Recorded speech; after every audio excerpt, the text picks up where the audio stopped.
Dès l'instant où vous cessez vraiment de vous soucier d'une chose, celle-ci devient soudainement accessible. Les relations que vous arrêtez de poursuivre, les opportunités auxquelles vous aviez renoncé, et même cet ami qui ne donne plus de nouvelles à personne, mais qui, on ne sait comment, finit toujours par vous répondre, alors que vous ne pensiez même plus à lui. Tout cela semble surgir au moment précis où vous êtes passé à autre chose mentalement.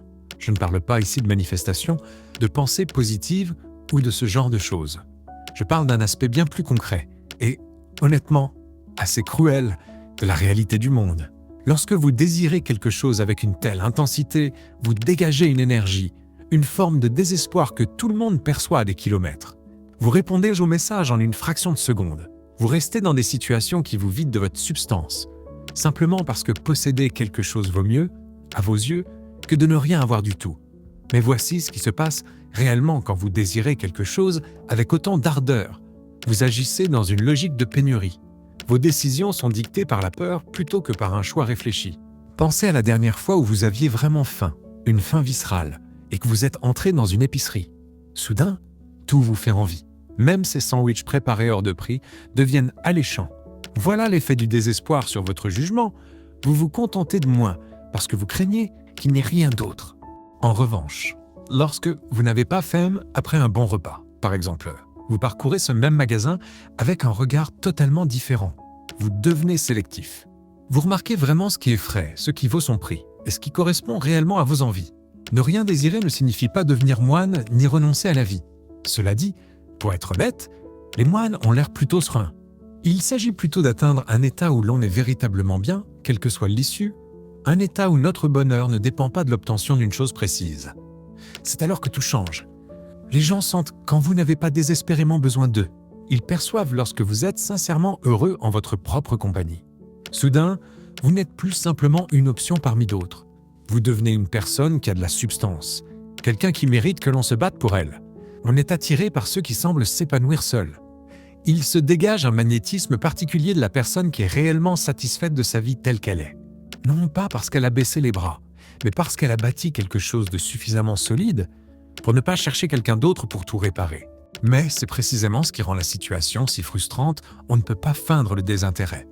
Votre subconscient transparaît dans tout ce que vous faites, votre façon d'envoyer des messages, les questions que vous posez, l'énergie que vous dégagez lors des conversations. Les gens perçoivent immédiatement la différence entre un contentement joué et un sentiment sincère. Cela donne une impression de théâtreux, qui en fait trop, et pas dans le bon sens du terme. J'en ai fait l'amère expérience. J'ai passé des années à essayer de paraître moins intéressé par ce que je désirais ardemment.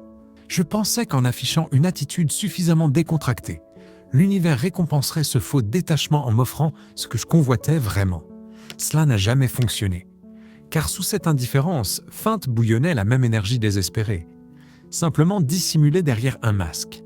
Le véritable changement s'opère lorsque vous bâtissez une vie que vous n'avez pas envie de fuir. Lorsque vous ne vous servez ni des autres, ni des opportunités comme d'une échappatoire à votre réalité actuelle.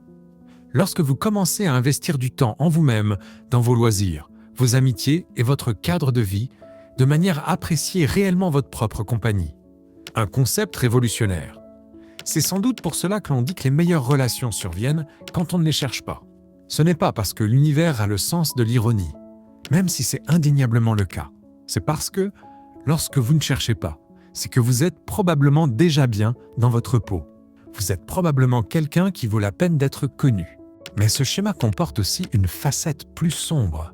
Parfois, nous cessons de désirer certaines choses non pas parce que nous avons mûri ou trouvé le contentement, mais parce que nous avons été blessés à maintes reprises au point d'ériger des murs sous couvert de sagesse. Nous nous disons que nous ne voulons pas de cette relation, de cette opportunité ou de ce lien. Mais en réalité, nous cherchons simplement à nous protéger d'une nouvelle déception. La différence entre un détachement sain et un engourdissement défensif est subtile, mais capitale. Le détachement sain naît de l'abondance. Votre vie est suffisamment riche pour que vous n'ayez pas besoin de cette chose précise pour vous sentir accompli. L'engourdissement défensif, lui, naît de l'épuisement. Vous avez connu trop de déceptions et vous cherchez à vous protéger par anticipation. Ne pas désirer quelque chose, vraiment, signifie que vous seriez sincèrement heureux si cela se concrétisait. Mais tout aussi serein si ce n'était pas le cas. Vous n'espérez pas secrètement tout en feignant l'indifférence. Vous ne mesurez pas à quel point vous investissez peu. Vous vivez simplement votre vie en laissant les choses suivre leur cours. C'est sans doute la leçon la plus contre-intuitive concernant la réalisation de ses désirs. La meilleure façon d'attirer les opportunités est de bâtir une vie si épanouissante que vous n'avez pas désespérément besoin d'elle pour vous sauver de votre situation actuelle. Tout vient à vous lorsque vous ne désirez rien, car lorsque vous ne désirez rien, vous possédez déjà tout ce qui compte vraiment.